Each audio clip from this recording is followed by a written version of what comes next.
está. Ya está grabando.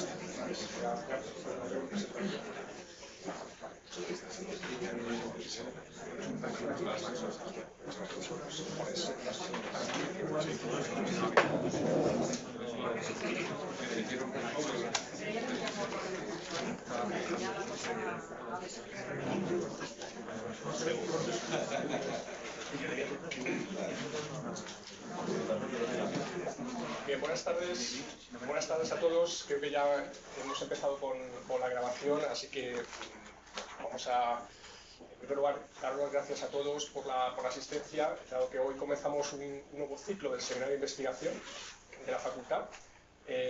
Aunque el seminario lleva funcionando ya prácticamente casi 3 años, creo que es el 6º ciclo que organizamos. Bueno, pues nos hemos trasladado de la sala de tesis, donde habitualmente se celebraban las sesiones, a la nueva sala de telepresencia, que casi es una especie de inauguración, a efectos prácticos. Y también tenemos, como se puede observar, la afluencia ya casi masiva de los alumnos de doctorado. Que, bueno, pues ya, sobre todo los alumnos de segundo año, pues tienen que, o van a venir regularmente, esperamos que vengan regularmente a las sesiones del seminario de investigación, que esperemos que hayan llegado ya para quedarse definitivamente, ¿no? Los habíamos echado de menos en las últimas sesiones. Bueno, pues este ciclo de otoño-invierno comenzamos con una sesión que va a correr a cargo de Antonio Villar Notario, que es un ponente propuesto por el Departamento de Fundamentos del Análisis Económico 1, y al que, bueno, queremos agradecer muy especialmente pues, su disposición para venir aquí a dar esta ponencia, que esta mañana ha volado desde Florencia muy temprano para estar aquí hoy con nosotros, y por supuesto también pues, al Departamento de Fundamentos 1 por la propuesta. Bien, muy brevemente, para no liarme mucho, he estado buscando referencias biográficas de Antonio Villar y, bueno, pues lo que he encontrado es un currículum muy extenso. Y no voy a leerlo todo, me voy a quedar con una nota muy reciente que he conseguido descargar esta mañana de internet, donde hace una breve reseña biográfica de Antonio Villar, que, bueno, pues es doctor por la Universidad de Oxford, fue catedrático de análisis económico, de fundamentos del análisis económico en la Universidad de Alicante, posteriormente pasó a la Universidad Pablo de Olavide de Sevilla, y, bueno, pues es un investigador con un amplio historial científico.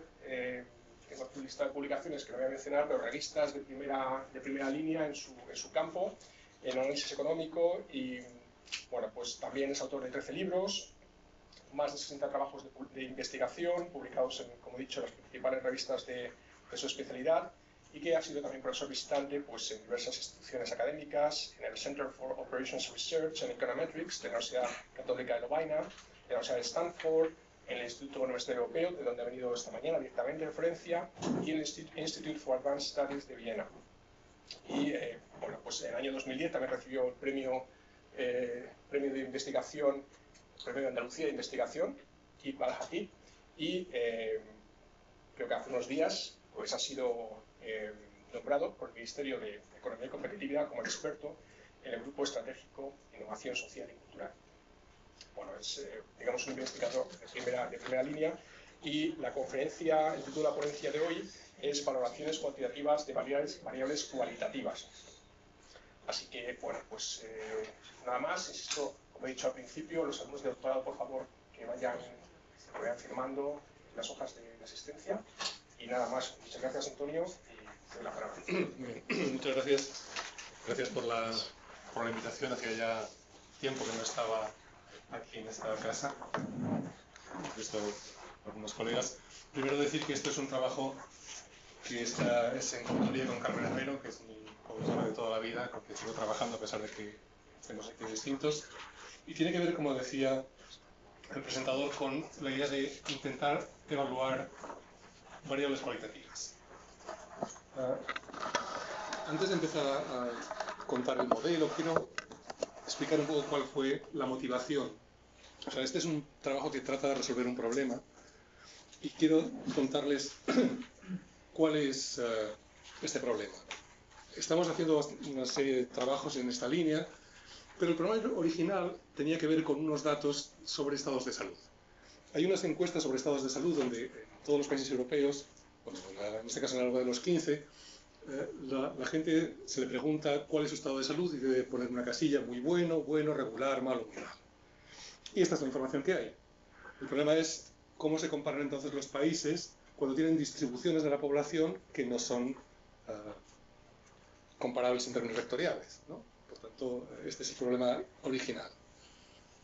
La idea, uno de los métodos que se utiliza es dar una escala muy sencilla de 5 a 1, 5 muy bueno, 4 bueno, o bien luego hay algunos métodos más sofisticados que tratan de elicitar las preferencias individuales a partir de encuestas para ver qué valoración hay de los estados de salud. Para que os deis una idea, esto es no importa mucho las cifras, simplemente es para que se he señalado aquí en rojo algunos que son claramente distintos, ¿no? No hay una manera clara de saber dónde comparar. Por ejemplo, sorprendentemente Grecia es de los que están mejor en todo. Mientras que en Alemania los que están muy bien son el 16,6% y en Grecia es el 50,6%. Esta es la percepción subjetiva de la salud, ¿vale? Y en Italia el 13,1%, en España el 21,5%. Si uno correlaciona esto con esperanza de vida al nacer, no hay ninguna correlación. Es sorprendente que no tiene nada que ver, son ortogonales, básicamente. Así que, bueno, una de las preguntas que nos planteábamos es cómo obtener una valoración de los países a partir de esta información. Básicamente lo que se suele hacer es una fórmula de este tipo. La valoración de un país es un poco la suma ponderada de la proporción de población que tiene muy buen estado de salud, bueno, regular, malo y muy malo. Y estos coeficientes es lo que nos dicen cuánto, no sé qué esto, lo que nos dicen es cuánto pesa el estado de salud muy bueno con respecto al... Vale.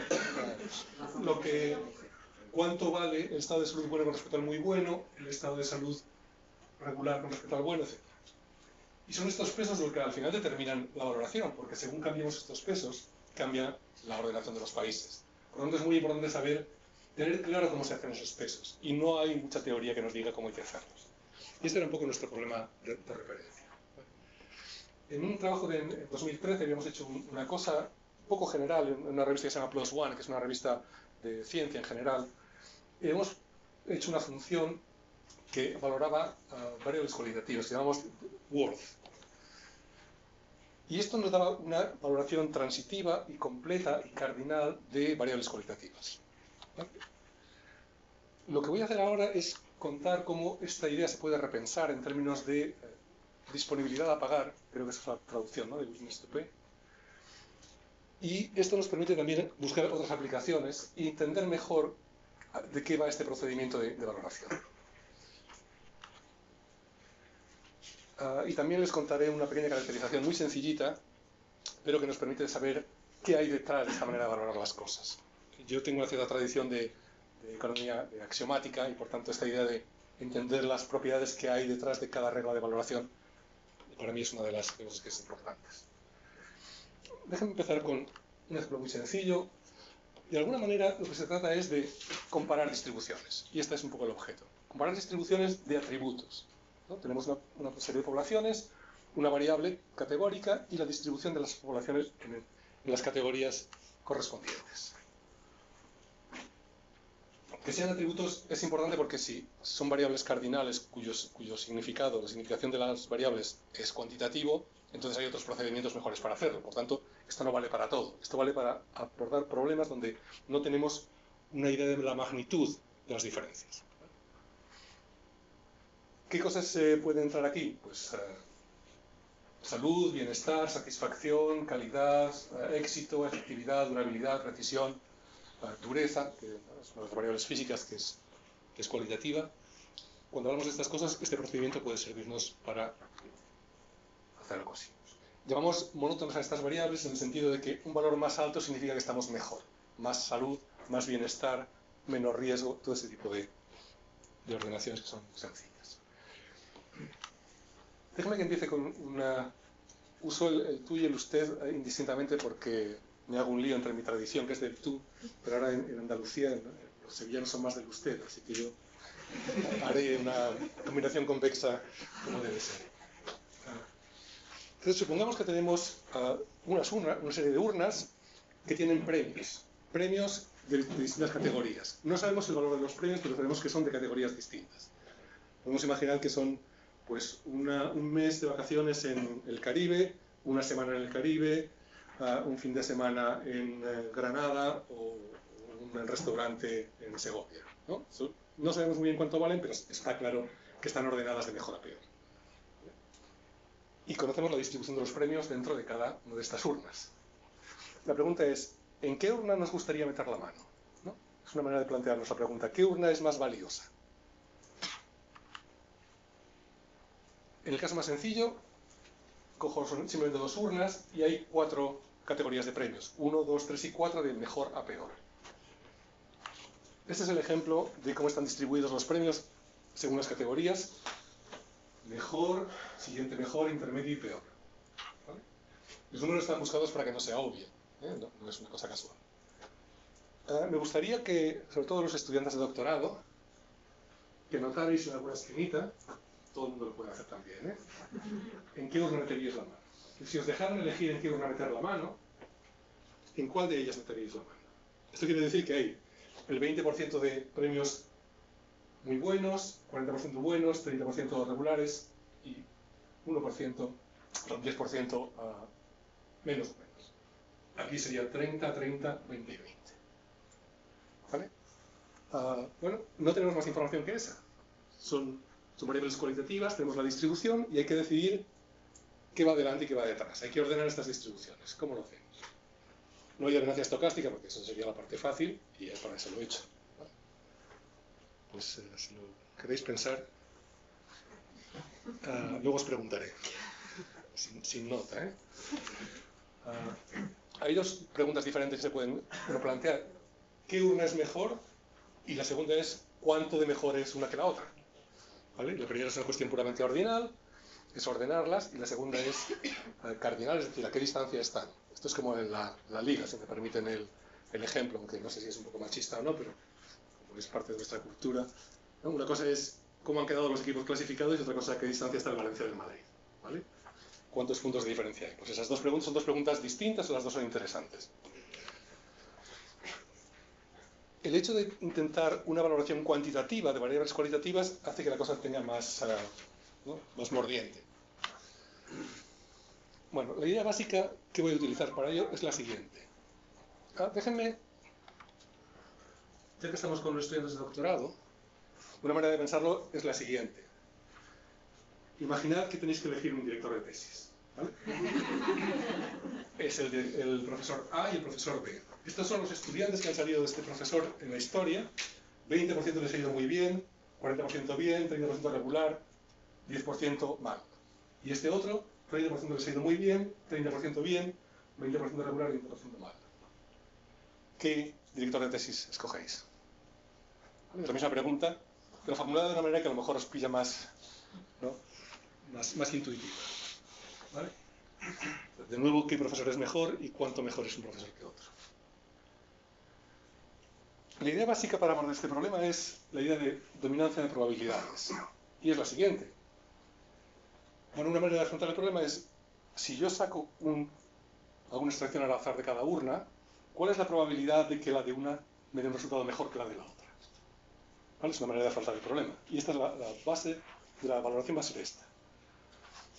P sub AB es la probabilidad de que una extracción aleatoria de A nos dé un premio, que un estudiante de este profesor A le haya ido mejor que a un estudiante del profesor B. ¿Vale?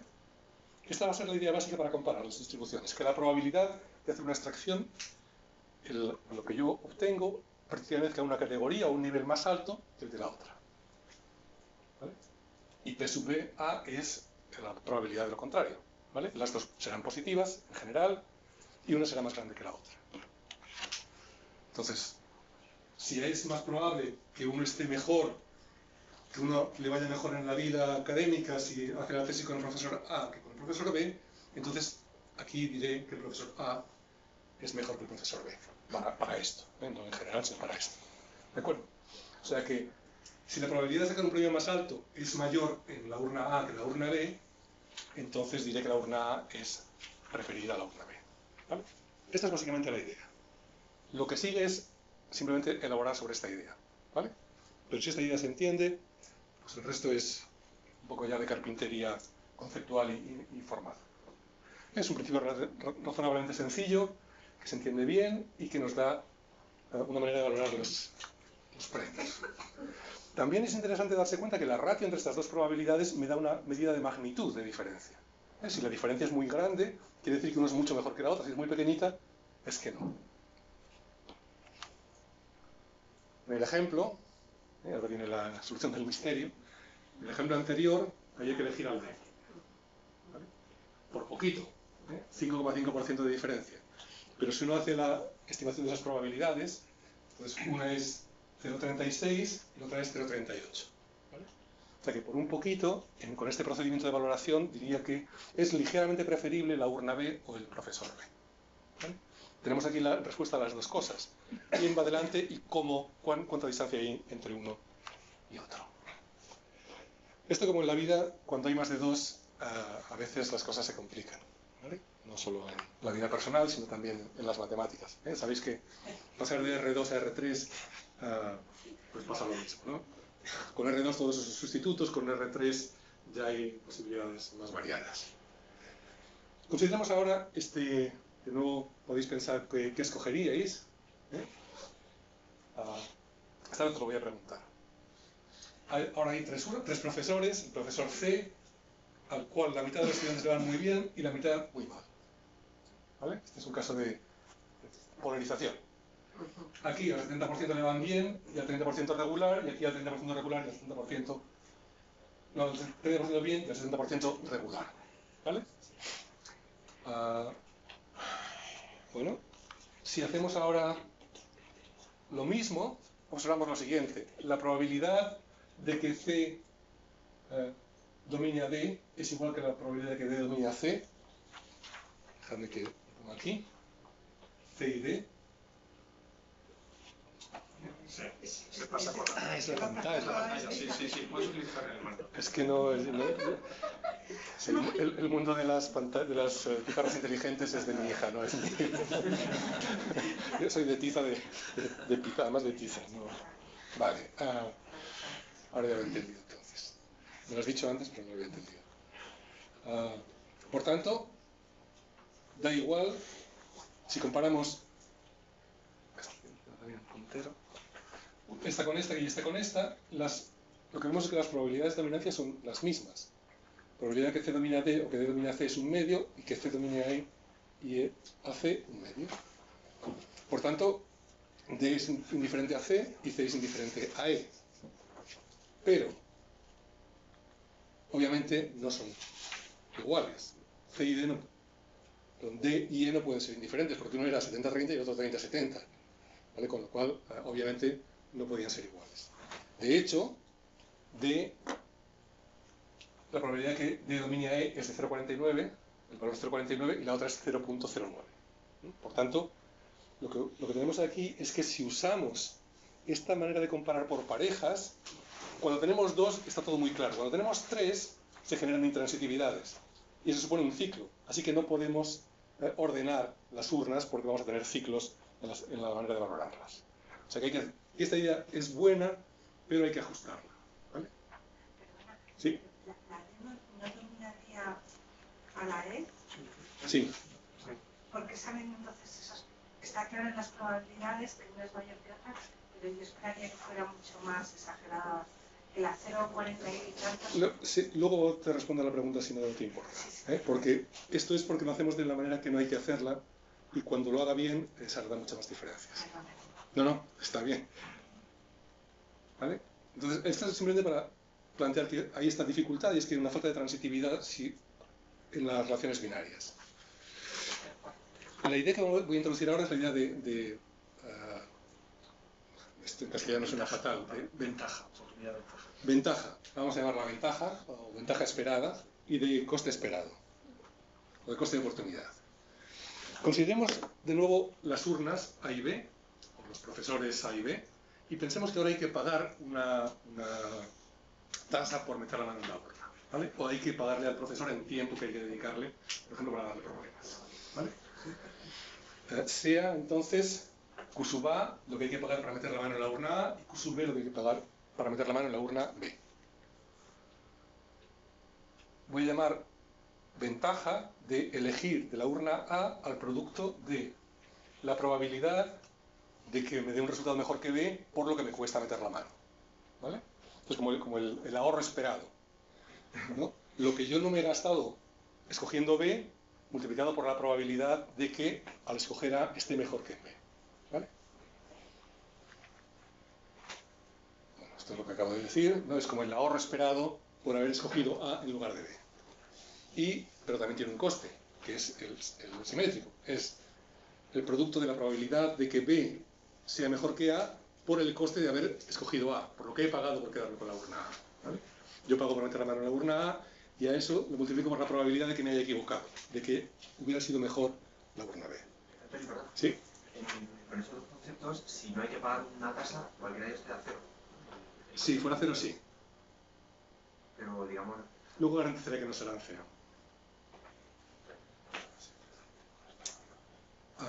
Vale, esto es... Entonces, si una es más grande que la otra, digamos, si la ventaja es más grande que el coste, pues me quedo con la que me da ese producto mayor, ¿vale? Esta es la idea. Básicamente esta es la cuestión. Desde este punto de vista, entonces uno puede plantearse la manera de valorar las urnas como la disponibilidad a pagar. Es decir, si Q sub B es lo que yo tengo que pagar por meter la mano en la urna B, o si Q sub B es la cantidad de horas que yo tengo que dedicar al profesor B para que me dirija la tesis, ¿cuál es el máximo de horas que yo le dedicaría al profesor A si quiero que él me dirija la tesis? ¿Hasta dónde puedo llegar yo? ¿Vale? Esta es precisamente la idea de disponibilidad a pagar. Es el máximo que yo estoy dispuesto a sacrificar de mi dinero, tiempo, para obtener el resultado. Pues esto es lo que vamos a hacer y vamos a asociar a cada urna la disponibilidad a pagar de un individuo que lo que quiera es tener la probabilidad más alta de sacar los premios mejores, ¿vale? O sea que esto va a resolver el valor va a ser W sub A, que es el que resuelve esta ecuación, la que hace igual, la que hace indiferente el coste y el beneficio, ¿vale?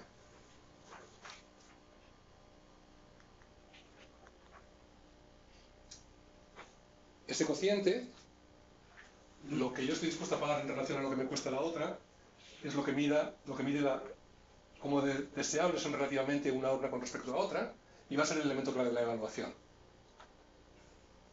En el caso de 2, esto determina completamente la valoración, excepto por la elección de unidades. Yo puedo multiplicar por lambda, numerador y denominador no cambia nada, pero el resto lo viene determinado por esa posibilidad. Cuando cambia es cuando hay más de 2.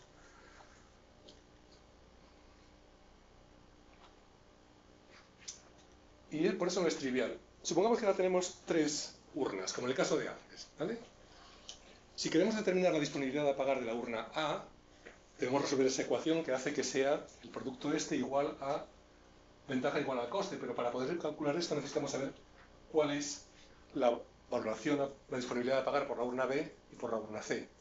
Pero para calcular esto, a su vez necesitamos conocer cuál es la valoración de la urna A, ¿vale? En resumen, lo que tenemos que hacer es resolver un sistema de ecuaciones simultáneas, simplemente. O dicho de otra manera, buscar el punto fijo de una función que asocia disponibilidades a pagar a las distintas urnas. Y hay que hacerlo simultáneamente para todas ellas. Y este es el problema formal. Cómo encontrar el punto fijo de esa función o cómo garantizar la solución de un sistema de ecuaciones simultáneas. Pero cuando nosotros sabemos esas cosas, pues es fácil resolverlo. En el caso de las 3 urnas, y ahora respondo a tu pregunta, cuando aplicamos este procedimiento nos dan las siguientes valoraciones. C es 1, que era la 50-50, la siguiente era 1.37 y la siguiente era 0.63. He hecho la media igual a 1 para, como puedo normalizar como quiera, pongo la media igual a 1 y así ya de un golpe de vista los que están por encima de 1 son por encima de la media y los otros por debajo de la media. Pero esto es arbitrario. Además es curioso porque es muy simétrico. La urna D es un 37% más alta de valoración que la que la primera y la otra un 37% más baja que la primera. Así que entre las dos hay un 74%, ¿no? Que es más o menos la diferencia que uno esperaría. O sea que esto encaja mejor con nuestra intuición de cómo valorar estas urnas. ¿Por qué hay ahora más diferencias? Porque en realidad lo que estamos haciendo es que estamos teniendo en cuenta las relaciones directas e indirectas de la dominación de probabilidades. Dicho de otra manera, imaginemos que, vuelvo al ejemplo del fútbol, que uno da un valor distinto por ganar un equipo según el puesto que esté en la liga. Es decir, que el Elche le gane al Madrid vale más que el Elche le gane al Almería, porque el Madrid está más arriba. Esto es lo que estamos diciendo aquí. Cuando hacemos esto, esa cascada de relaciones indirectas, o si queréis en términos de los efectos indirectos de la Madrid de Leontief, ¿no? Que es como la inversa, ¿no? Esta manera de valorar toma en cuenta todos esos efectos indirectos, es decir, la relación de una no solo con cada par, sino con todas las demás y cómo se relacionan las demás con este par de ellos. Por eso, en general, las diferencias se agrandan porque se están computando todas las posibles interacciones. Bueno, ahora, básicamente esta es la idea. ¿Okay? O sea que si esto se ha entendido, esta es esencialmente la idea. Nuestra manera de valorar es intentar asociar a cada distribución de una población en una determinada variable cuál es la probabilidad de que al escoger una persona esté en un nivel superior de otra. Y es escoger la que tiene el nivel más alto. Esto, así dicho directamente, no funciona porque no es transitivo, pero si se ajusta con esta idea de la disponibilidad a pagar, va a funcionar como os contaré ahora. Entonces nuestro problema formalmente ahora consiste en comparar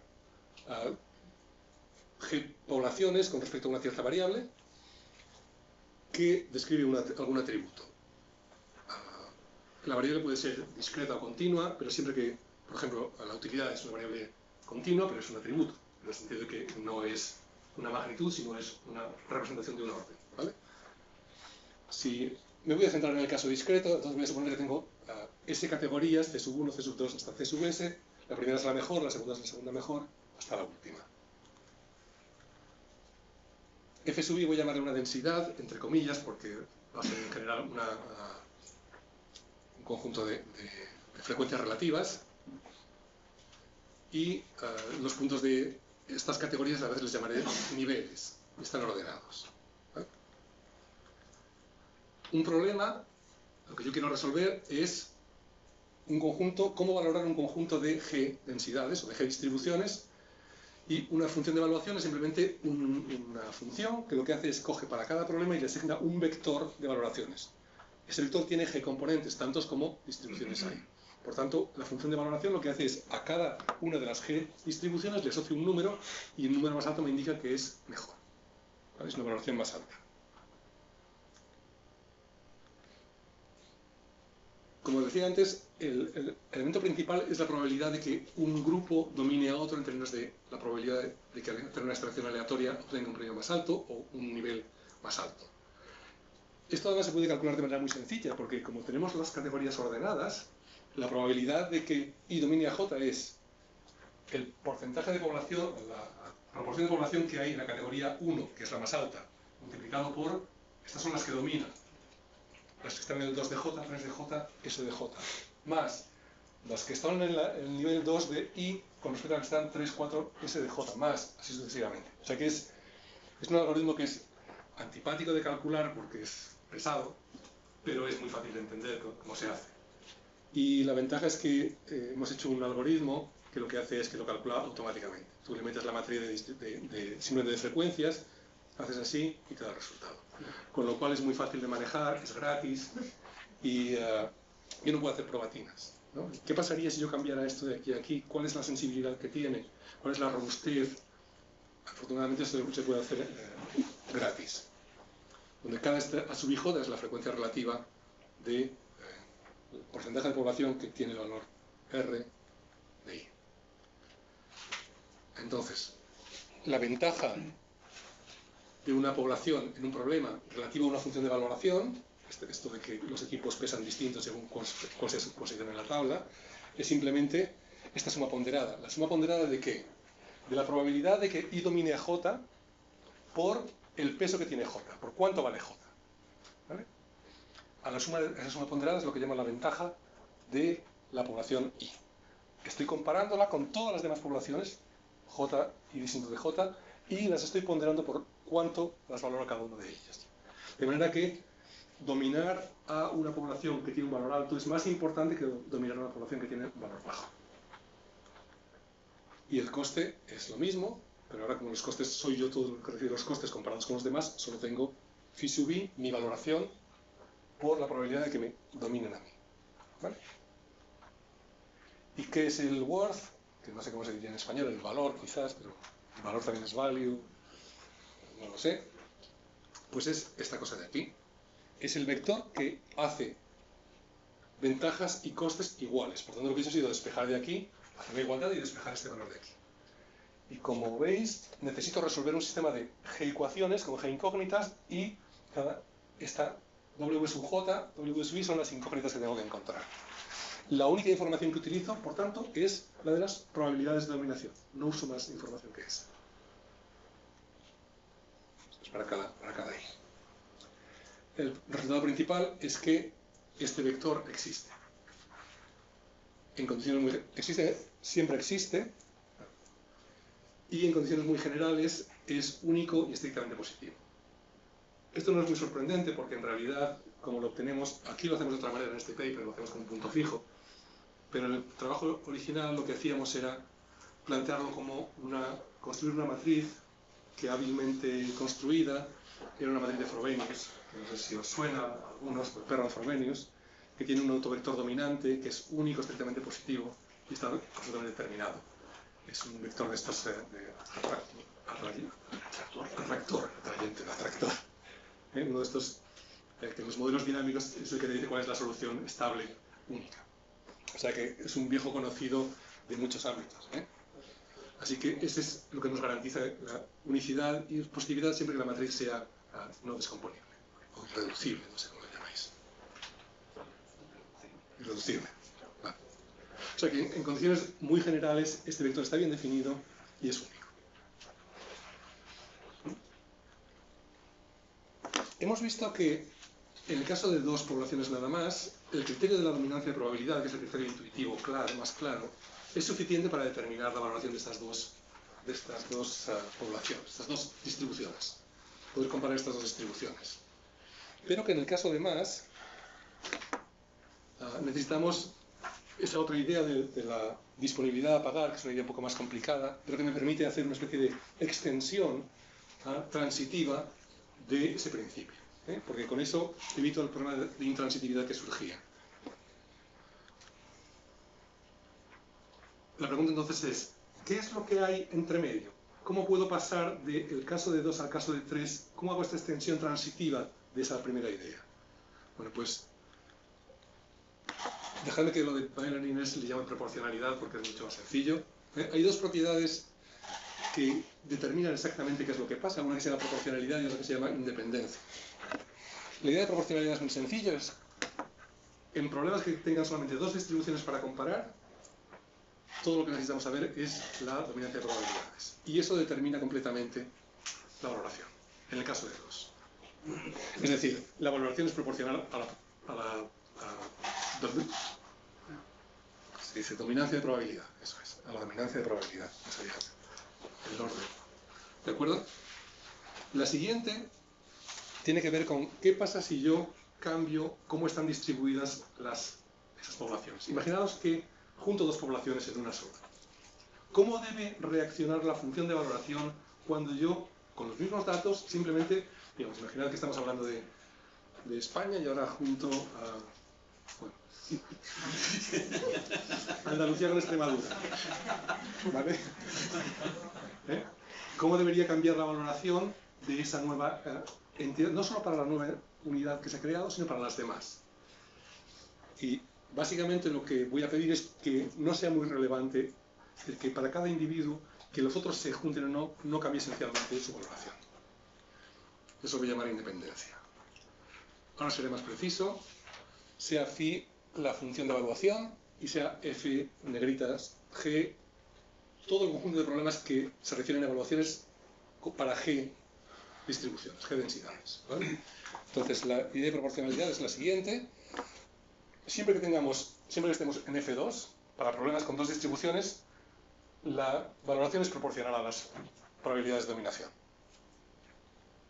Así de sencillo, ¿vale? Por tanto, en el caso de 2, las probabilidades de dominación determinan completamente el resultado, excepto por la escala.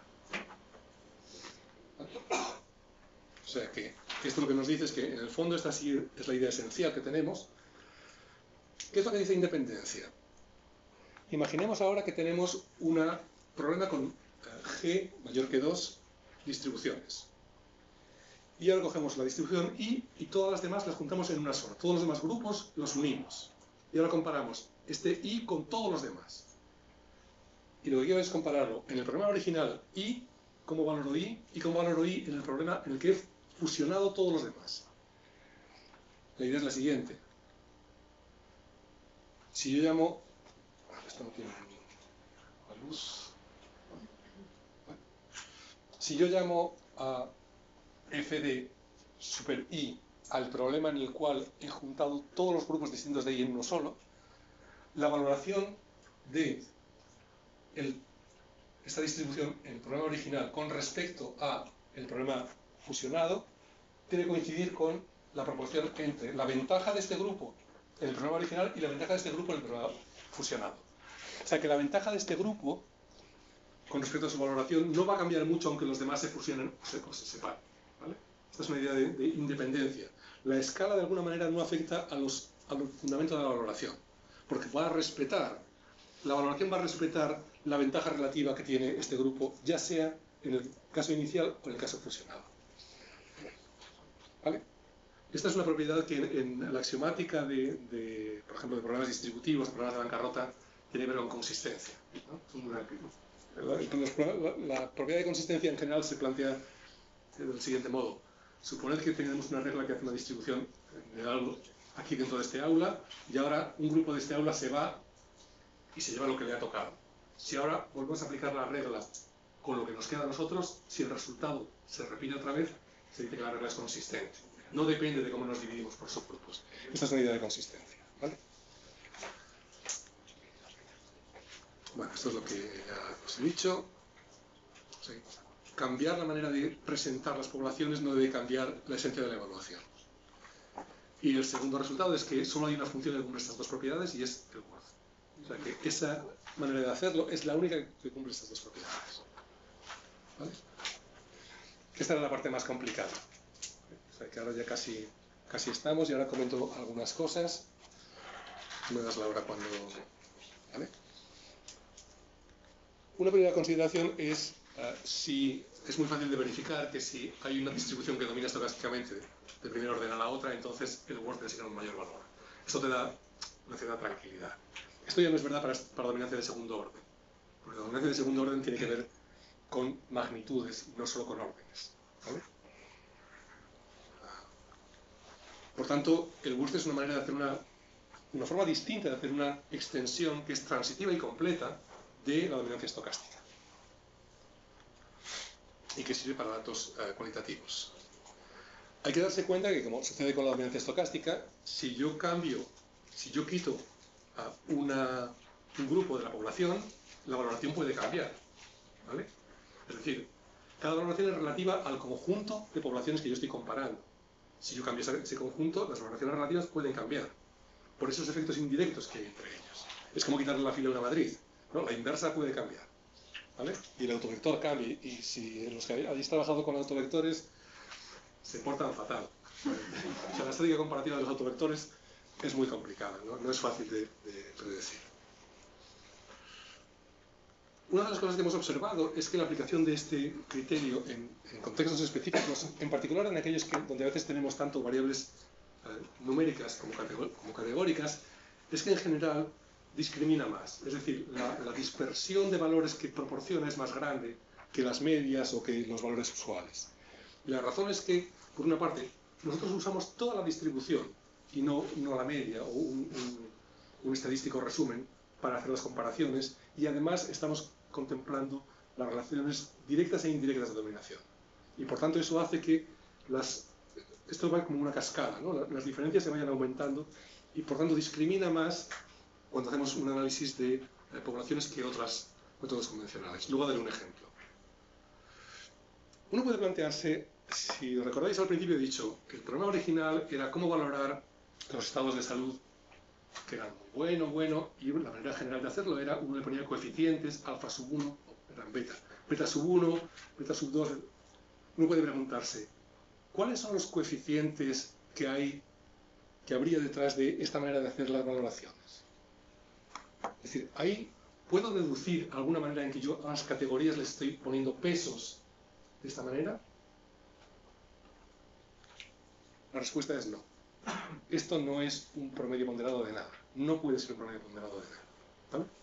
Es fácil de ver con un contraejemplo que uno puede resolver el sistema de ecuaciones para ver cuáles serían los pesos teóricos, y esos pesos son contradictorios con las categorías ordenadas, de manera que puedo darle más peso a una categoría que sea inferior. ¿Vale? Y además se generan ciclos, o sea que, dicho de otra manera, en lo que en Social Choice se llaman scoring rules, que son estas reglas de votación que ponen o que dan pesos a las alternativas, esto no forma parte de esa familia. No hay forma de expresar esto como una suma ponderada de cosas. ¿Vale?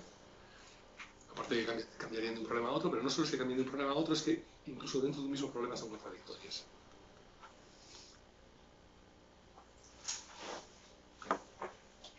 He hecho cierto hincapié en que esto permite tratar casos de variables categóricas. Cuando son numéricas las variables, hay que interpretarlas como que son índices de atributos. En este sentido, la unidad de utilidad es un buen ejemplo. Pero hay que ser también conscientes de lo que esto significa. Quiero decir, cuando la magnitud de las diferencias la conocemos y es importante, esto no es un buen procedimiento, ¿vale? Porque tenemos más información. ¿De acuerdo? Si tenemos más información, no tiene sentido no utilizarla. O sea, esto nos resuelve problemas que no sabemos hacer de otra manera. Pensemos, por ejemplo, en el caso de la utilidad esperada. Estamos valorando loterías, ¿no? Si tenemos las probabilidades y los premios, pues la función de utilidad esperada nos da esto. Si no conocemos los premios, sin embargo, y solo sabemos que es más o menos probable tener un premio alto o bajo, esto sí que nos puede dar una idea de cómo tomar decisiones en un contexto incierto, sin conocer la magnitud de los premios. ¿Vale? Y eso a veces puede ser útil, pero si conocemos la magnitud de los premios, usemos esa información. ¿Vale? Por lo tanto, aunque sean magnitudes numéricas, hay que tener en cuenta que esto es realmente útil cuando son representación de variables cualitativas. Hay una cosa interesante que se puede plantear, y que pasa muy frecuentemente, y es que puede ocurrir que la población en la que estamos estudiando la distribución de una variable esté compuesta de agentes heterogéneos. Pensemos, por ejemplo, en el caso de, que hemos utilizado, el caso de PISA, ¿no? Tenemos cada país, sabéis que la OCDE hace estos test de PISA, y además de poner las notas medias, hay una cosa que la gente no mira mucho, pero hace una clasificación en 6 niveles de competencia. Las distribuciones de niveles de competencia son muy heterogéneas por países, con países con la misma media. Entonces, esa información la podemos computar así, y así lo hemos hecho. Pero es que además, la gente que hay detrás de cada país es distinta también. La composición familiar de los estudiantes es diferente. Y uno podría tener interés en observar hasta qué punto las diferencias que observamos finales se deben a que el país tiene un rendimiento distinto o a que la composición de sus ciudadanos es diferente. ¿Vale? Bueno, pues hay maneras de hacer este análisis también con este procedimiento, a través de una técnica que yo desconozco, lo digo así abiertamente, pero para eso tenemos gente que sabe, que nos ayuda, que se llama Inverse Probability Weighting, que permiten estudiar el efecto, separar el efecto que tiene que ver con la diversa composición de la población y con el diverso performance de los grupos. ¿Vale? Y esto lo hemos aplicado en un trabajo que hemos recientemente con Carmen y con Ildefonso Méndez, que es un estadístico económetra de Murcia, que se sabe estas cosas, y nos ha ayudado a resolver este problema que teníamos y no sabíamos muy bien qué hacer con él. O sea, que esto, por ejemplo, de las tesis, una vez no sabe todo, pero la ventaja de estar en un sitio con gente, se puede preguntar, y siempre hay alguien que te puede echar una mano. O sea que no hace falta saberlo todo, por lo menos yo no lo... Un ejemplo para ilustrar esto, en un caso que no es muy económico. Tengo 2 ejemplos y me da tiempo cuento los 2, si no cuento solo uno, tú me mandas, ¿vale? Yo soy obediente. Que es el tema de... En el ámbito sanitario se hacen muchos estudios sobre efectividad de tratamientos y se mide el dolor en una escala de 0 a 10, de 1 a 10, se llama la Numerical Rating Scale. A los pacientes les dan una escala, y les dicen 10 es el dolor más alto que te puedes imaginar, 0 es ningún dolor. Ahora tú pinta una línea o te dan 10 cajitas, y dime dónde te sitúas. Cada uno pone el dolor que percibe antes del tratamiento y después del tratamiento, ¿vale?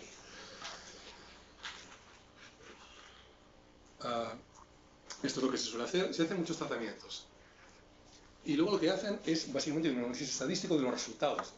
Comparan las medias, hacen un análisis de significación de la diferencia de medias, estudian la...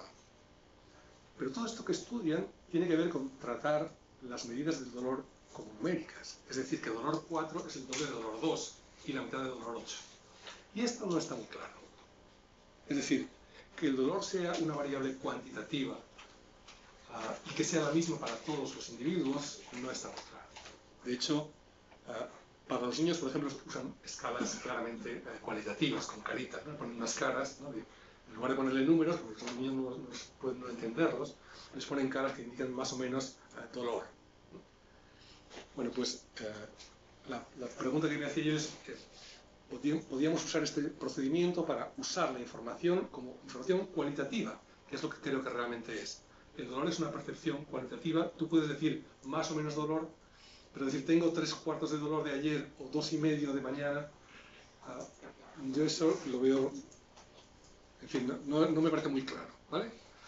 Entonces lo que hice fue coger un tratamiento. Este es un caso que se utilizó. Son trabajadores de la universidad que tenían problemas neck pain, problemas cervicales, ¿vale? Son dos tratamientos distintos, uno de tipo relajación y otro de tipo reforzamiento muscular. ¿De acuerdo? Entonces, esta era la distribución del grupo que no tenía ningún tratamiento. ¿Vale? O sea, esto es dolor 0, dolor 1 hasta dolor 10. Y estos son los que fueron sujetos a dos tratamientos distintos. ¿Vale? Os paso un poco los números. O sea que tenemos aquí dos distribuciones que tenemos que comparar. Y si interpretamos como... he hecho el doble análisis. Pero a ver cuáles son las diferencias, ¿no? Estos tratamientos, hay dos tipos de tratamientos, el de reforzamiento y el de relajación. El análisis estándar lo que hacen es miran los valores medios de dolor. Aquí cuanto más bajo es mejor, porque es menos dolor, ¿de acuerdo? Entonces, la media en el grupo que no hizo ningún tratamiento era de 5, el tratamiento 1, 1,86 y el tratamiento 2, 1,62. Con sus descripciones estándar, el porcentaje de mejora, y una cosa que también se usa mucho en estos entornos es el effect size. No sé si conocéis simplemente la media, la diferencia de medias dividida por la desviación típica. Es cuántas desviaciones típicas tiene la diferencia de medias, básicamente, cuántas unidades. Esto es importante porque a veces la significatividad estadística es una cosa binaria, es sí o no, pero no te dice mucho más. Y a veces que sea significativo no quiere decir que sea grande o pequeño, es decir, solo que es significativo, es lo que te dice. O sea que si lo repitieras te volvería a salir otra vez en otra muestra, pero no sabes la magnitud del efecto, y esto de alguna manera trata de estimar ese efecto. Bueno, claro, aquí para poder hacer estas cosas hay que operar con números. O sea, yo no puedo hacer la raíz cuadrada de una cosa que no sean números reales, ¿no? Por tanto, hay que interpretar esas magnitudes de dolor como números. Los dos tratamientos mejoraron, eran básicamente indistinguibles, alguno parecía que era un poco más efectivo que el otro, y esto que parecía una manera bonita de hacer the worth of pain. Esto es lo que nos daba. La media es 1, como decía antes, siempre normalizo con 1 para tener esta imagen gráfica rápida. Entonces, los del placebo estaban mucho peor realmente que en el caso anterior. Aquí el tratamiento 1 da 1,24 y el tratamiento 2 1,63. O sea que la mejora porcentual, que en los otros casos era, no recuerdo mal, pero de 200 o 300, 170 y 200, aquí pasa a ser de 847 y de 1100. Por tanto, la impresión es que la diferencia es mucho más importante y también hay más diferencia entre los dos tratamientos. Esa idea que os decía de que tienden a discriminar más porque usamos toda la información de la distribución y no solo valores medios. Bueno, pues esto era... También hay una forma de... Uno puede preguntarse, ¿habría forma de calcular la significatividad estadística de distintas medidas del worth? La respuesta es que sí, con bootstrapping, nuestros métodos de intentar hacer estas cosas. Esto ya muy rapidito. Un tema también que es muy diferente es la influencia académica, cómo se mide. Como habréis hecho muchos ejercicios, muchos de vosotros aquí, de cómo medimos la importancia de este departamento, de este profesor, cuántos méritos tiene, estas cosas. Aquí lo que hacemos es, junto con Pedro Albarrán y Javier Luis Castillo, es mirar como 6 millones de datos de publicaciones en todas las ciencias y ver cuál es la distribución por percentiles según el índice de impacto. Una cosa muy simple, pero es así de claro y, digamos, este es el marco de referencia y da lo que da, ¿vale? Pero dado eso, ¿cómo valorarlo? Claro, una de las primeras cuestiones que se plantea es ¿cómo comparo yo de importantes los percentiles, ¿no? ¿Qué peso le doy a cada uno de ellos? 100, 99, 98 es lo que vamos a utilizar aquí, pero hemos hecho muchos ejercicios distintos. Y como cambias los pesos, cambian las ordenaciones, ¿vale? Pero esto es simplemente una ilustración, ¿vale? Simplemente para que veáis que entonces nuestras categorías ahora son simplemente los percentiles. Lo que miramos es la distribución por percentiles de las distintas ciencias de los distintos países. No os voy a contar todos, simplemente hay 100 categorías y comparamos la puntuación, digamos, esta naif de ponerle 100, 99, 98, 97 con el worth, con la aplicación de nuestro criterio. ¿Vale? Para darnos una idea de referencia, Italia es la media mundial de influencia y hago la media igual a 1. ¿Vale? O sea que... Y voy a ordenar los países de mejor a peor en todas las ciencias. Luego, y pondré también la columna de economía por curiosidad. ¿Vale? Entonces, no hace falta... Si veis, Italia, la lista no es completa, así que otra diapositiva después, pero 1 es la media mundial de tanto en el caso de la valoración naive 1, 2, 3 hasta 100 como en el worth. Y lo que podéis empezar a ver es que siempre es un poco más... Lo que hace el worth es que tiende a expandir las diferencias positivas de la media y a reducir las diferencias, o sea, hacer más pequeños los valores que caen por debajo de la media. ¿Vale? Bueno, la columna es All Fields entre todas las ciencias, y Economics está aquí. No hay muchas diferencias, pero sí que hay cambios de pasar de por encima de la media por debajo de la media. Algunos de ellos sí que hay. O sea, que es distinto. Así veis España donde está. Está muy parecida a Francia. Y luego algunas cosas un poco más sorprendentes. Por ejemplo, Japón está bastante abajo, o está por debajo de España, digamos, en esos términos. Y en economía muy por debajo. 0,55 con respecto a 0,79. Rusia, que claro, si hacemos esa medición de 199,98 sale con 0,61, aquí sale con 0,339. Por tanto, como les decía, el worth tiende a amplificar las diferencias en positivo y en negativo, porque acumula, esta idea de que acumula de que toma en cuenta los efectos indirectos de dominancia. ¿Vale? Estos son los coeficientes de variación para tener una medida de cómo de distintas son las valoraciones. Pues en el caso de All Fields, de todas las ciencias, cuando miramos la valoración esta de 1 hasta 100 de 0,132, aquí es un 75% más grande y aquí es prácticamente el doble. O sea que efectivamente hay más variabilidad y a veces para tener más capacidad de discriminación puede ser importante para estudiar algunos problemas, porque si no hay cosas que se nos pueden proponer. Todo nos puede parecer demasiado parecido. Si miráis, por ejemplo, los datos de PISA, por ejemplo, ¿no? Y uno hace, bueno, si mira el coeficiente de correlación de rangos, cuando compara 2 años o así, es todo muy parecido. Prácticamente son idénticos, pero claro, la varianza es muy pequeñita, pero la diferencia entre el primero y el último es muy grande. Entonces hay que tener cuidado con estas cosas, porque como es una lista muy larga de países, aunque la varianza en general es muy pequeñita, hay diferencias entre subgrupos que son muy importantes, y eso no lo pilla ni la varianza ni valores medios. Pues eso es todo por mi parte. Muchas gracias. Bueno, pues muchas gracias.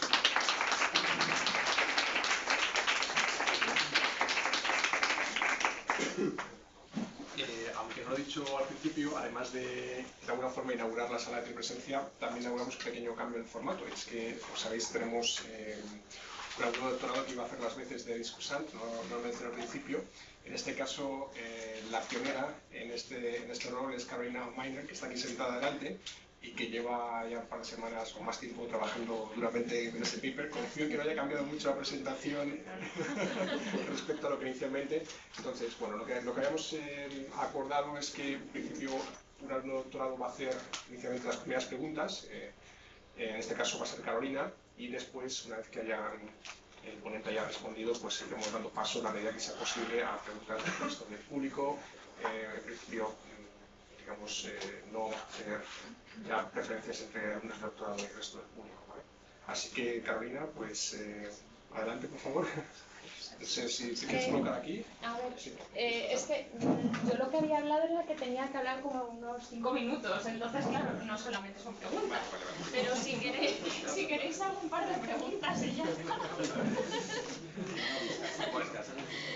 A ver, bueno, lo primero, dar las gracias a Antonio Villar por la magnífica exposición del paper que acaba de hacer. A los organizadores del seminario, a la decana y al vicedecano por permitirme hacer de discursa, una gran idea, me ha costado mucho sufrimiento, pero el paper ha estado muy interesante, y al coordinador del doctorado también por elegirme, ¿no?, para hacer este papel por primera vez en la facultad. Ha sido todo un reto estudiarme el artículo de Antonio Villar y de Carmen Herrero. Carmen Herrero, que también tiene un currículum, vamos, impresionante, que me metí a mirarlo, y además coincidí con ella hace poco en Granada y estuve en un seminario suyo, y bueno, me pareció una mujer impresionante. Entonces, bueno, a ver, que me pierdo. Lo que he hecho ha sido resumir un poco el paper, ¿no? Lo que han hecho los dos autores ha sido inventar un nuevo método para clasificar distintas poblaciones de mejor a peor, cuando no tenemos unos datos, digamos, tenemos todos los datos de esas poblaciones o tenemos variables cualitativas. Entonces, a mí una cosa que me ha encantado del paper ha sido la forma en que motiva el intentar ver a ver cómo se puede solucionar este problema, ¿no? Los ejemplos simples con las urnas. Son simples, pero me parece una forma de motivar el interés por continuar la lectura muy bueno, ¿no? Vemos que no somos capaces de ordenar distintas poblaciones si comparamos 2 a 2, porque a veces las probabilidades son iguales. Entonces, el método pues permite tener estas relaciones tener en cuenta a la hora de ordenar qué es mejor y qué es peor, estas relaciones de dominancia directas e indirectas. Entonces, bueno, me ha parecido también muy buena la explicación, la comparación con el concepto de disponibilidad a pagar, y la forma un poco sencilla, pero al mismo tiempo que a mí, bueno, muy lejos de haberse me ocurrido, lo de igualar las ventajas de oportunidad y los costes de oportunidad para comparar esas poblaciones. Entonces, lo que demuestra el paper es que el Word Vector se corresponde con la aplicación consistente del criterio de disposición de pago. Además, bueno, hay que resaltar las propiedades que nos ha explicado, tanto la de, yo había puesto binariedad, creo que has dicho proporcionalidad, sí, es que la traducción del inglés al español, y la de independencia, ¿no?, la de proporcionalidad, que se ve muy claro entre 2 poblaciones que coincidirían, digamos, con el ratio de sus probabilidades de dominancia, y luego la de independencia sería la que nos está permitiendo extrapolar ese concepto a n poblaciones. Entonces, bueno, que sea este vector obtenido de esta forma, entre comillas, sencilla, ¿no?, que sea el único que cumpla estas propiedades, pues me parece algo que hay que recalcar. Y también el hecho de poderlo extrapolar a variables continuas y a la hora de llevarlo a la práctica la poca necesidad de información. No se necesita tener muchísima información de las poblaciones que quieres comparar, sino que lo mismo tienes intervalos en las distintas poblaciones y con eso llega. Entonces, me parece que tiene muchas aplicaciones prácticas. Esto le tengo que dar vuelta yo para la tesis. Bueno, dado que yo no soy matemática, pues tampoco puedo entrar en la forma en que se ha obtenido todo, y mis preguntas van a ir un poco más encaminadas a la aplicación. De hecho, cuando me leí el paper tenía más preguntas de ¿y esto cómo lo puedes llevar a la práctica? Pero claro, luego me puse a mirar la presentación y dije, uy, si hay casos prácticos. Entonces miré también papers anteriores y vi que había también otros 3 casos prácticos, que es el de comparar la calidad del capital humano en Europa, la evaluación de las capacidades cognitivas de la PIAC, y luego también lo de la salud que he explicado ahora en la presentación.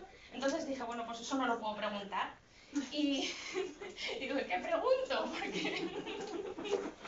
Porque para mí no es nada evidente preguntar. Entonces me metí en internet también, digo, a ver qué métodos hay, y encontré que efectivamente hay una herramienta publicada donde podemos calcular este Word Vector de forma genial. De hecho, yo he hecho los ejercicios de las urnas no solamente a mano para intentar entender la matemática, sino que también los he hecho con el programita, funciona estupendamente. Entonces, bueno, mi primera pregunta va a ir un poco para esa aplicación, porque he dicho, esto lo mismo me puede servir para aplicarlo en mi tesis. Entonces, primero, si tiene un volumen de datos que puedan, o sea, ¿cuántas poblaciones o filas podría llegar a meter o no tiene límite en esa aplicación? En principio no tiene límite, pero esto los informáticos te dicen esto, ¿no? Sí. Si metes 14.000 no lo sé. Me da error, ¿no? Pero hasta ahora no nos ha dado ningún problema. Y bueno, era un poco, si podía explicarla, si a alguien le interesa, es www.ibie.es/valoración, y está muy bien. Y luego hay una cosa que a mí me ha quedado un poco de duda. Como siempre se normaliza a la hora de calcular el Word Vector. De hecho, cuando haces el ejemplo de las urnas, también para sacar los coeficientes normalizas en la C a 1. Entonces, claro, el Word Vector sacas, es muy grande. ¿La lectura de esas diferencias sería también en porcentaje, como en el caso...? Sí, se puede hacer. Se puede hacer. La ventaja es que el porcentaje no va a cambiar, normalices como normalices. Y hay que normalizar porque como esto es el resultado de un autovector, los autovectores son los que son las transformaciones paralelas, digamos, ¿no? A por x igual a lambda x, el lambda no está determinado, ¿vale? Para cualquier lambda. O sea que tienes siempre un grado de libertad para normalizar. Y puedes normalizar como quieras. A veces, en algún caso creo que normalizamos poniendo el mejor igual a 100 y entonces ver los otros qué porcentaje del mejor son. Otras veces con la mediana, que a veces, depende de las aplicaciones, a veces la mediana es más interesante que la media, ¿no? Y nosotros al final hemos puesto por defecto normalizar con la media igual a 1, porque eso así te da, los que están por arriba y por debajo de la media, de un vistazo. Pero no tiene más motivación que esta, ¿no? Que la facilidad para visualmente entender quiénes están por arriba y quiénes están por debajo. O sea que también te está dando una medida de alejamiento. Sí. No tanto en términos de magnitud como en términos de proporción. Sí. O sea, porque las proporciones no cambian con la normalización, las magnitudes sí. Muchas gracias. Y ya yo no tengo más preguntas. ¿Sí? Muy bien. Bueno, pues muchas gracias, Carolina. Bueno, vamos a darle una cosita de...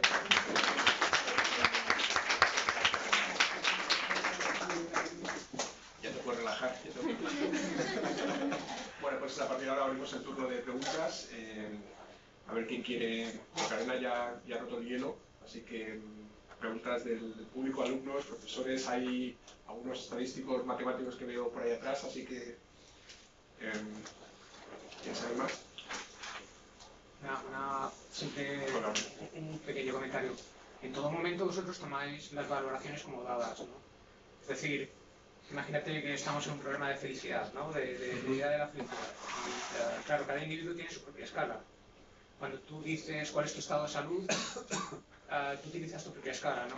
Por ejemplo, qué sé yo, ahora pensando en lo que decía Marta Sen de tú coges el estado de Kerala y coges Nueva Delhi, y resulta que aquellos que son más ricos, que están mejor informados, en principio, atestiguan que tienen peor salud, ¿no? Lo cual se corresponde un poco con lo que te salía al principio de los griegos versus alemanes sin querer discriminar a nadie, ¿no? Entonces, claro, si te he entendido bien, tú lo que haces es, tú tienes, imagínate, dos distribuciones, tomas como las valoraciones y a partir de entonces ya ves cuál es el orden de esas distribuciones. Digamos, tengo que asumir que las categorías son comunes para todas las que los poblaciones. instrumentos utilizan la misma escala. Sí, lo que pasa es que como son categorías no es tan Claro, fino como claro, decir claro. 7 o 25, pero es verdad que decir, si el primer cuartil es igual para todos o no. Entonces, hay que asumirlo así porque si no, no hay forma de hacerlo. Si puedes discriminar entre poblaciones heterogéneas, eso te permite hacer un poco ese estudio intermedio, ¿no? Entonces puedes clasificar a la gente en distintas categorías de distintos tipos y entonces hacer la separación por tipos y por grupos. Entonces en algunos tendrías ceros, por ejemplo, tendrías, a lo mejor en Kerala, pues la gente no tendrías a lo mejor ceros en las proporciones de población, ya para algunos tipos. Y eso en principio no es problema. Siempre que la matriz te sea indescomponible, la solución es única y a lo peor puede ser descomponible. Pero si es descomponible, ya sabes lo que pasa. Que en realidad tienes dos sociedades que están pegadas y si es descomponible quiere decir que una y otra no tienen nada que ver. ¿Más preguntas? Un poco en la línea de, también en cuanto a cuando se comparan las distribuciones y demás, mi pregunta es, claro, en esa disposición a pagar, ¿entiendes que también son normalizadas para todos? Sí. Estoy pensando en el ejemplo de elección del director de tesis dependiendo de los resultados. Va a depender un poco también de las preferencias de la persona que quiera hacer esa elección. Entonces también entiendo que normalizas en esa disposición a pagar. Aquí hay un elemento conceptual que no he hecho explícito porque creo que es correcto, pero es vidrioso. Entonces hemos tenido dudas si ponerlo o no. Pero en realidad esto sería así como el velo de la ignorancia. Lo que pasa es que se ha usado para tantas cosas de maneras tan distintas que nos da un poco de miedo ponerlo explícitamente. Aquí la idea es, si tú no... Imagínate que son distribuciones de salud, por ejemplo. Pensemos en distribuciones de salud. No las subjetivas, porque si no... Imaginemos que fueran objetivas, ¿no? ¿Cuántos están bien, muy bien, regular o mal? Tú vas a nacer en un país y no sabes quién vas a ser. Este es un buen punto de vista que adoptamos. Entonces, ¿en qué país querrías nacer tú si no supieras quién vas a ser? Esta es la idea del velo de la ignorancia, ¿no? Es una especie de una persona, si sabes quién vas a ser y tienes unas referencias definidas, entonces esto va a cambiar de un individuo a otro, claramente. Pero la perspectiva es la de alguien, un individuo promedio, o si quieres alguien que no sabe quién va a ser en cada sociedad. ¿Cómo elegirías tú en qué sociedad vivir? ¿O cómo elegirías tú a qué país mandar a tus hijos si no supieras qué papel van a ocupar en esa sociedad? Entonces buscarías algunas características que te permitieran, de alguna forma, maximizar las ventajas posibles, ¿no? Esta es la idea, esta es la aproximación. Pero es verdad que si piensas en términos de individuos con preferencias específicas, les va a depender de cuáles sean. ¿Puede deducirse de este método alguna conclusión en cuanto a sesgo en las respuestas? Por ejemplo, en el ejemplo de salud autopercibida con poblaciones diferentes. Eso no lo sé, eso no lo he pensado. Porque lo apuntabas, creo yo, lo apuntabas al principio cuando decías no hay una correlación entre la supervivencia y... Ahí lo que pasa es que no tenemos datos. Para hacer esto necesitaríamos cruzar con otros datos y hacer subdivisiones para entender esto, porque es una cuestión... O sea, yo tiendo a preferir las valoraciones objetivas, aunque sean cualitativas, que las subjetivas, porque las subjetivas muchas veces es muy difícil saber cómo de comparables son entre ellas, ¿no? Y este es un ejemplo. Pero no tengo una idea de si esto puede dar algún tipo de elemento de corrección en ese sentido. Nosotros hicimos la correlación por curiosidad, porque y era casi cero, era muy próxima a cero, con la esperanza de vida. Entonces pasan, y además esto ya está en la crisis, quiero decir, los griegos están ahora así de contentos con la crisis.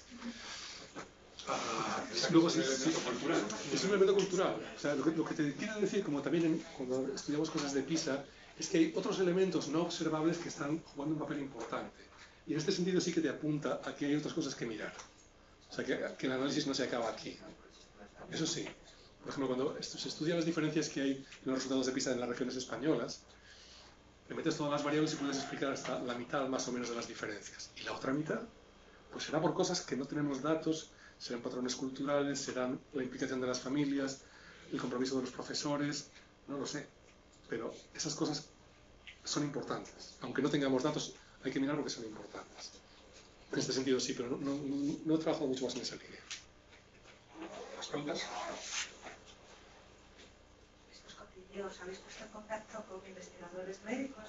Porque a mí tu ejemplo me ha fascinado. Dos tratamientos que estadísticamente son iguales, como vuestro método discrimina totalmente. Sí, yo te puedo vender que no tengo muchos amigos trabajando en eso. Vale, pues 10%. A veces les cuesta valorar el lugar y me dice, estoy rechazando o estoy aceptando. Es discriminar entre dos medias. Es que tu ejemplo me ha fascinado porque para ellos sería un arma muy potente. Ellos tienen un... ¿Cómo se llama este? El DSM-36, ¿no? Que es como la varita mágica, ¿no? Que parece que es de par. Entonces tienes que pagar cada vez que lo utilizas. Y es un protocolo de estos, una especie de caja negra, y ellos meten los datos y se les dan los resultados. Esto es muy del mundo de la medicina, incluso de los investigadores buenos. Cuando yo les pregunto a biólogos, vamos a ver, ¿y tú no te preguntas esto cómo se hace? Porque sí, no, esto me lo hace el informático. Bueno, ¿y qué hace, no? Porque es que todo depende de los resultados estos, ¿no? O sea, resulta que el fármaco es operativo o no, dependiendo de una cosa que tú no sabes lo que es. Pero es muy habitual para ellos. No, pero lo digo en serio, es yo tengo esperanzas, pero no he intentado nada más. Cuando llega el despacho, reenviarle el email a mi amiga y después, si está interesada, no, es complicado. Lo que te decía, el 10% es tuyo. No, lo voy a hacer ahora mismo, porque me fastidia. Gracias. ¿Más preguntas?